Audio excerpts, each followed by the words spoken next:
Once upon a time, in a land filled with sunshine and laughter, there was a village so pretty, it looked like a painting. This village was home to King Chima, a king loved by all, because he was as wise as he was kind. His big heart reached out to everyone, making sure they were happy and safe. King Chima had a large family with 2 wives. His first wife, Uli, gave him 3 daughters, princesses who were as beautiful as the morning sun. Then there was Oluchi, his second wife, who gave him 2 brave sons, future kings of the land.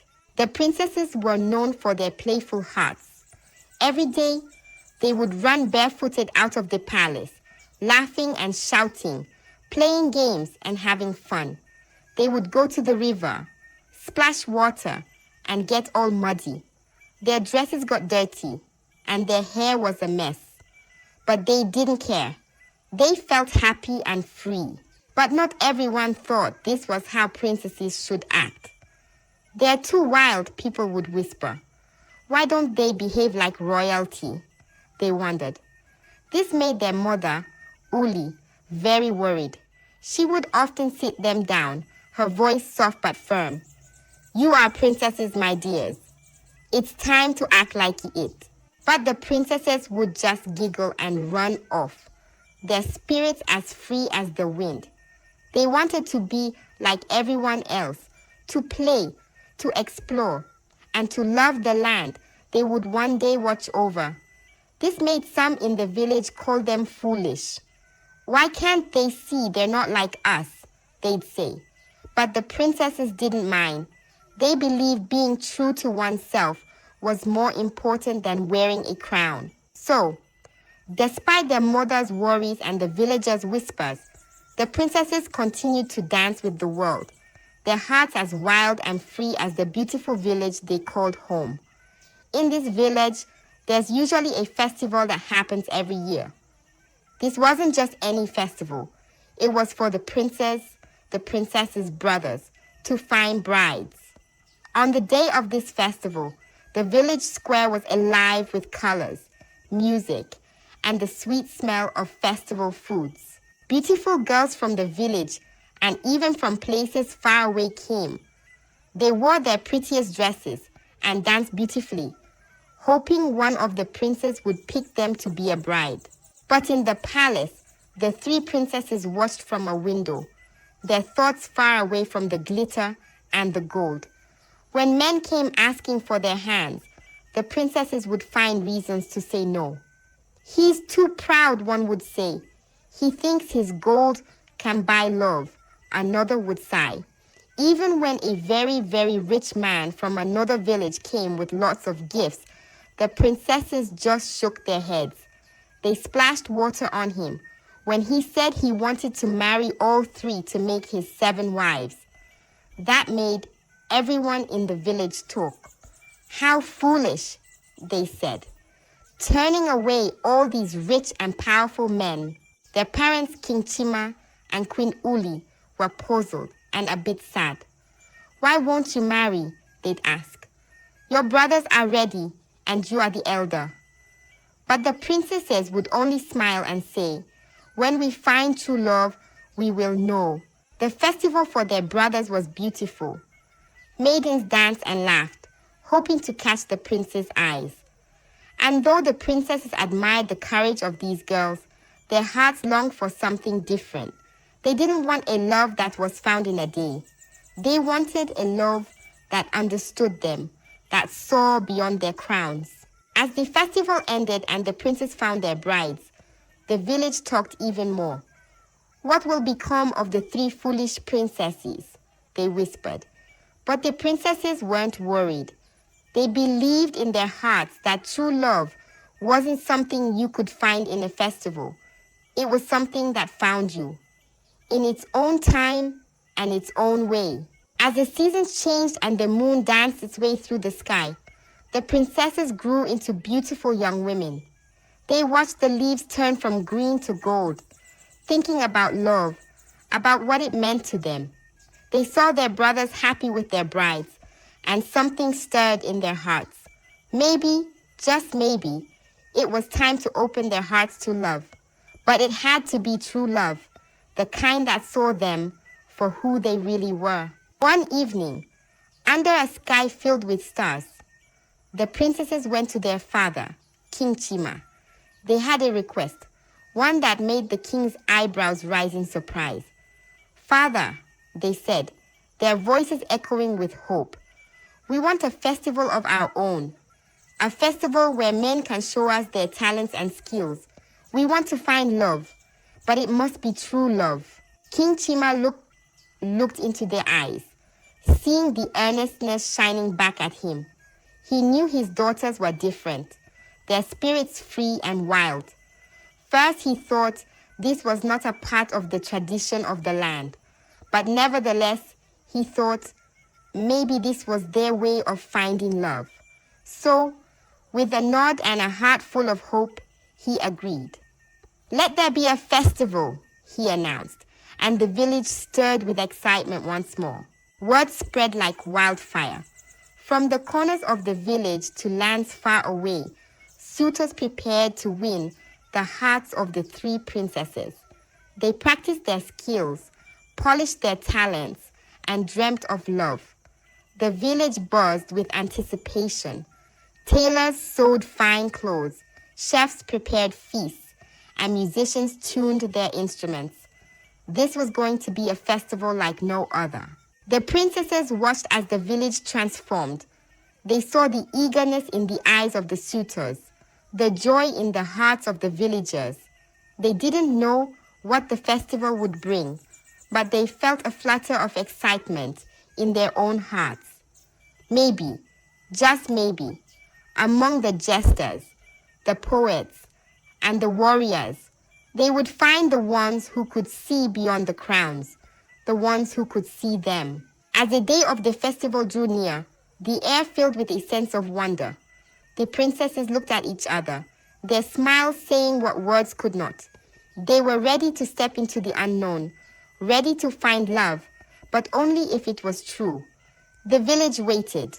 The suitors readied themselves, and the stars watched from above. It was the beginning of something magical, something that could change their lives forever. The day of the grand festival arrived, shining bright with the sun's smile. The village square was alive, buzzing like a beehive with excitement. Men from the village and lands far away came, their hearts set on winning the princesses. They came dressed in their finest, muscles gleaming, smiles wide, and gifts in hand.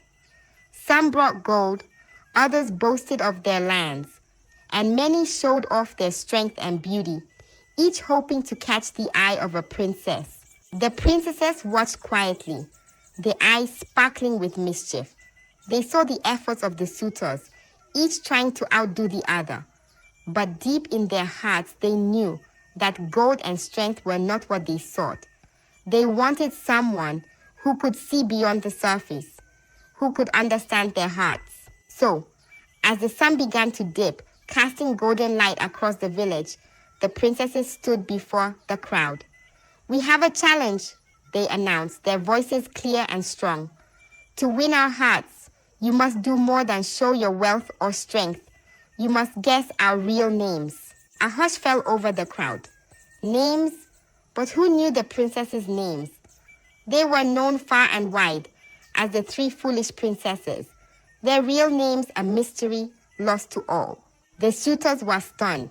Guess their names. It was a task that seemed impossible. They had prepared to show their might and wealth, not to guess names. Murmurs spread through the crowd, a mix of confusion and curiosity. How could they find the names of the princesses? But the princesses stood firm, their challenge hanging in the air like a riddle. It was a test not of wealth or strength, but of wisdom and patience. They wanted to see who would look beyond the titles, who would take the time to truly know them. The village buzzed with questions. How will they find the names? Is it a quest? A puzzle? The suitors looked at each other, their confidence shaken. The princesses watched, a smile playing on their lips.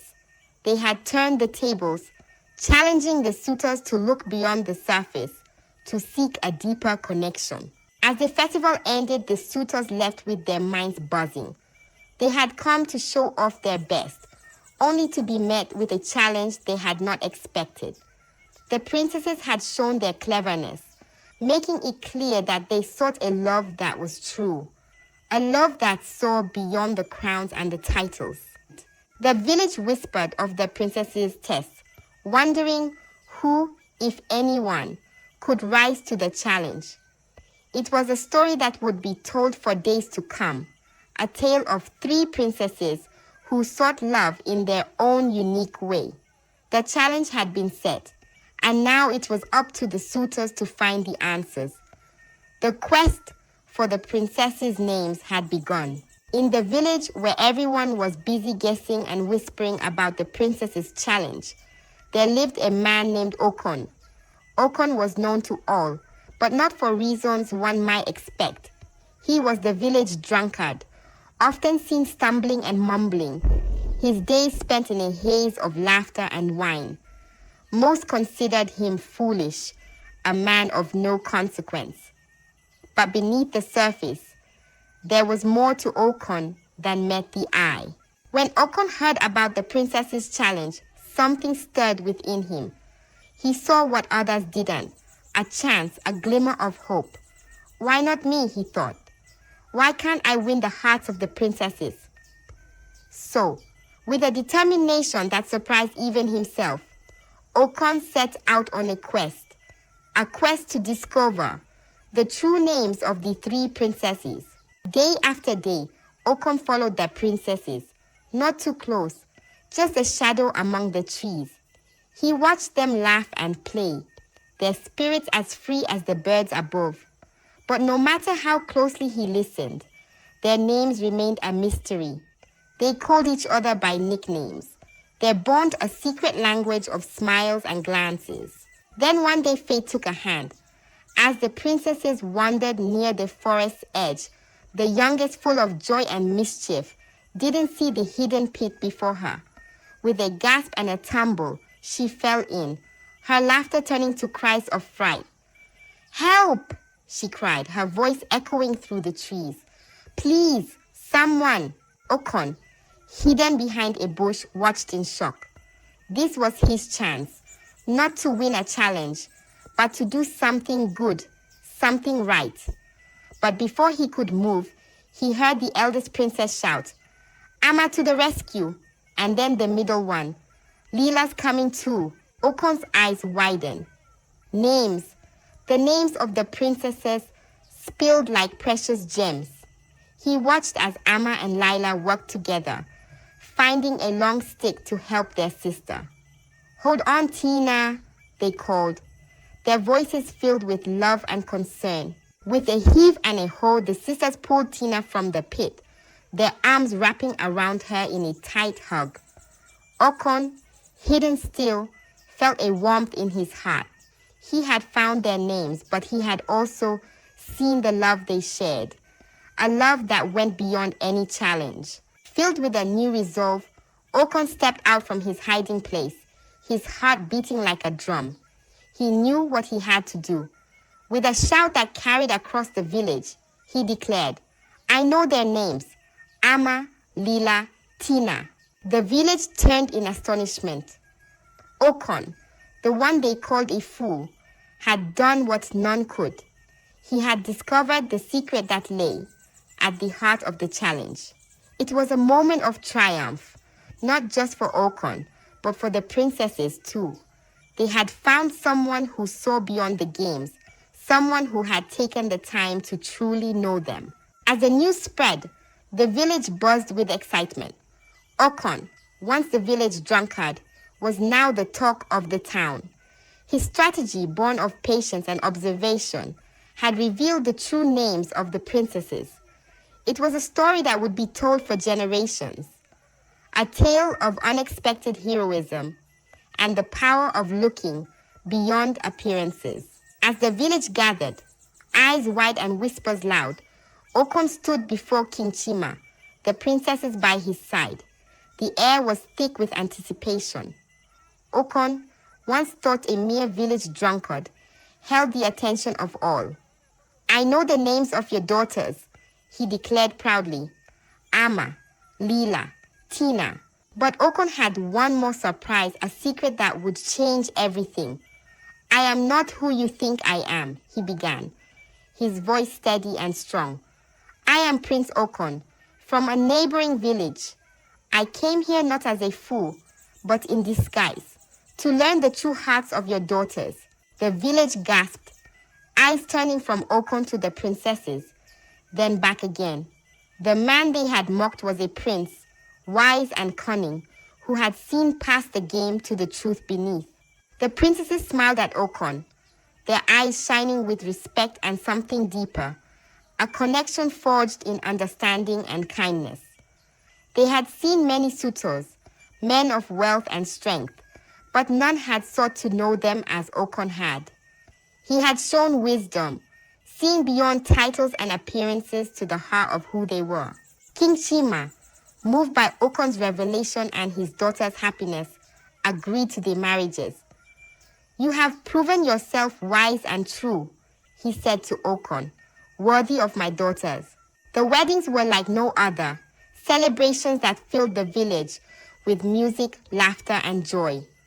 Amma, Leela, and Tina, the three princesses once thought foolish, stood proudly beside Prince Okon, their hearts united in love and respect. As the princesses set off with Prince Okon to begin their new lives, the village was left in a state of wonder. They had judged the princesses and Okon, labeling them foolish without truly seeing their hearts.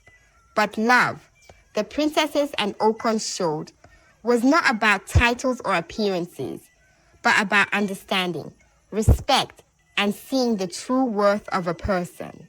The story of the three princesses and Prince Okon became a legend, a tale of wisdom, equality, and the power of love.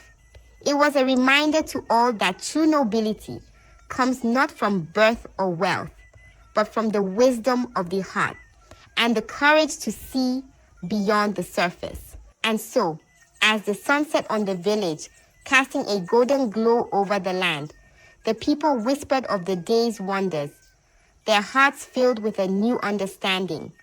The princesses and Prince Okon, now bound by love and wisdom, journeyed forward, their futures bright with promise, leaving behind a village forever changed by the lessons of their tale. I hope you enjoyed the tale. If so, please like the video, share it with your family and friends, comment on it, and don't forget to subscribe to the channel and turn on the notification bell for more enchanting tales like this one.